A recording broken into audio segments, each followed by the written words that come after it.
मंगळवारी दुपारी 4 वाजता अचानक बदल होऊन वादळी वारा व मेघगर्जनेसह पाऊस पडला। काही गावात गारपीटसुद्धा झाली। यामध्ये भारवाडी, चांदूरढोरे, वनी ममदापूर, ठाणाठोणी व उमरखेड या गावातील प्रचंड शेतीचे व घराचे नुकसान झाले असून काही गावात मोठे वृक्ष उमडून पडले आहे। सुदैवाने जीवितहानी झालेली नाही। यापूर्वी झालेल्या पावसात कांद्याचे प्रचंड नुकसान झाले होते, त्यामुळे शेतकऱ्यांना चांगला आर्थिक फटका बसला। बार असलेल्या झाडांना अशाच वादळी वाऱ्याने उमडून पडायला वेळ लागत नाही। काल चक्रीवादळामुळे झालेल्या नुकसानाची तातडीने पाहणी करून नुकसानग्रस्त शेतकऱ्यांना तातडीने मदत मिळण्यात यावी, याकरिता निवासी तहसीलदार माननीय कुळटकर साहेब यांची भेट वरखेडातील शेतकऱ्यांनी घेतली। TCN news, Tiwasa.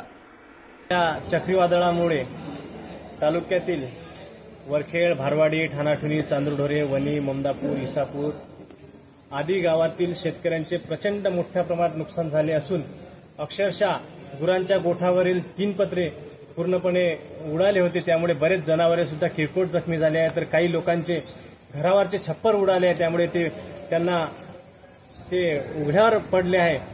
अशा परिस्थितीमध्ये शासनाने त्या लोकांना, शेतकऱ्यांना मदत करणे गरजेचे आहे, कारण संत्र्याचे सुद्धा मोठ्या प्रमाणात नुकसान झाले आहे।